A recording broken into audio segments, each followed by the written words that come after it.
Will Zach Lavine's trade send shockwaves through the league or just create a hoopla over nothing? And is this trade saga more intense than a last-second buzzer beater or just a mundane game of NBA Monopoly? Grab your popcorn because we're diving headfirst into the whirlwind world of potential Zach Lavine trades. Zach Lavine has cemented himself as one of the most athletic and dynamic scorers in the NBA today. The 6 feet 5 inches shooting guard was originally drafted by the Minnesota Timberwolves in 2014, but he has found his greatest success since being traded to the Chicago Bulls in 2017. Lavine possesses jaw-dropping leaping ability and hang time that allows him to throw down highlight reel dunks with ease. He won back-to-back slam dunk contests in 2015 and 2016 with an array of creative and gravity-defying jams that wowed crowds.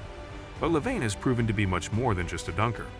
He has developed into a prolific outside shooter who averaged over 24 points per game the last 2 seasons. His quick release and ability to pull up off the dribble make him a constant perimeter threat.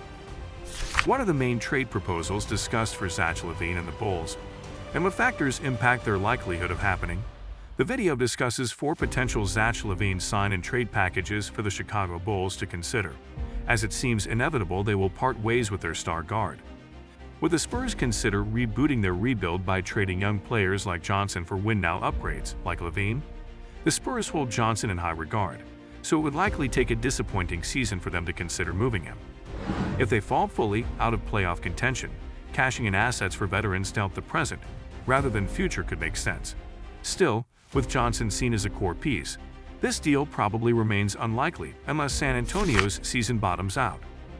The next proposal sees Lavine and Alex Caruso going to Toronto in exchange for OG Anunoby, Gary Trent Jr., Precious Achiuwa, and a lottery-protected 2025 first-rounder.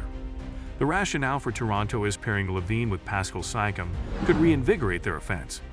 Both are versatile, athletic scorers who can create shots and space the floor. After Toronto's offense sputtered last season, adding another primary option like Lavine would be intriguing. For Chicago, Anunoby and the other young talent addresses areas of need while keeping them competitive to some degree during a rebuild. Anunoby provides two-way wing production, Trent instant defense, and Achiuwa interior athleticism the Bulls have lacked. Masai Ujiri's African ties with Chicago's front office also serve as a natural foundation for partnership. However, with Toronto potentially entering a rebuild themselves, they may wish to hold on to controllable young talent like OG rather than chase stars coming off injuries. Would Toronto kickstart a rebuild by dealing Anunoby and other young players for win-now upgrades like Lavine and Caruso? Much like San Antonio, Toronto seems unlikely to deal a young core piece like Anunoby while rebooting their roster. Though the theoretical fit seems sound, the Raptors appear headed towards a youth movement rather than acquiring veterans. Still, Ujiri has shown a willingness to make bold moves, so if Toronto's season drops off significantly, major changes could follow. But Anunoby remains a key building block they would likely retain through potential struggles this season or next. Considering Miami's reported interest in Lavine, a trade framework with Chicago. While some claim Miami refuses to discuss Herro, he likely must be included in any Lavine deal for salaries to realistically work. Still, that remains the largest impediment, given Herro's 6th Man of the Year campaign last season. For Chicago, the appeal lies in acquiring Herro's scoring promise and shooting from Robinson and Jovic, and they benefit from shedding Drummond's deal for an expiring contract in Robinson. Miami adds the bona fide secondary scorer and shot creator they sorely lacked during the postseason. But would Pat Riley bet on Lavine's health and commit to Harris and Strus losing minutes? Does it make sense for Miami to trade Herro and other assets while reshuffling the rotation for an oft-injured Lavine? After coming within 1 game of the finals, Miami seems unlikely to take risks or subtract from last year's superb depth. While injury concerns hang over Lavine, Herro would represent a massive price for a style redundancy. Swapping Duncan's shooting for Lavine's may simply continue offensive stagnation against elite defenses come playoff time. With no guarantee Lavine puts them over the top, lack of financial flexibility afterwards means limited paths to improve down the road. Finally, a Kings deal would send Lavine and Drummond to Sacramento for Harrison Barnes, Kevin Huerter, Malik Monk, and the Kings' 2025 first-rounder. This gives the Kings a bona fide star to pair with Fox and Sabonis, without sacrificing Murray. And the Bulls receive much-needed shooting, playmaking, and financial flexibility. However, after ending their playoff drought, Sacramento may prefer running things back rather than shaking things up.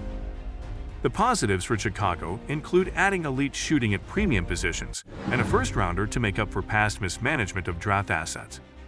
While Sacramento parted with Halliburton for win-now Sabonis, the young core showed promise towards the end of last season.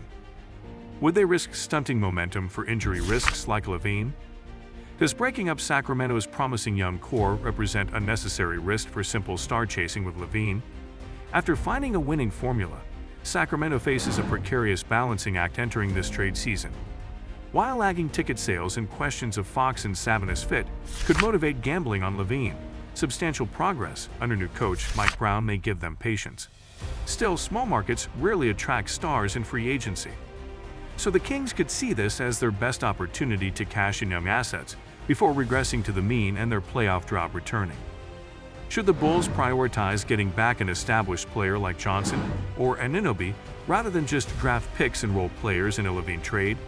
While stars typically fetch stars in trades, the Bulls have little leverage to demand another team's top young player. Given Lavine's injury history and Chicago's lack of bargaining power, getting first-rounders and talented complementary pieces may realistically be their ceiling. Unless a team wildly overpays or panics midseason, Chicago can't expect a haul exceeding role players and picks. Using assets to then maneuver for blue-chip prospects later makes more sense than limiting trade partners insisting on unattainable returns. If the Bulls struggle to find a satisfactory Lavine trade, should they consider mending the relationship rather than dealing him for lesser value? With no great offers materializing and Lavine still in his prime, the Bulls could conceivably try smoothing things over to salvage the pairing. But the likely necessity of including Lavine for salary purposes in any DeRozan trade limits that possibility. And with Lavine's attitude worsening and free agency looming, keeping the relationship toxic until he inevitably walks next summer for nothing represents unacceptable asset management.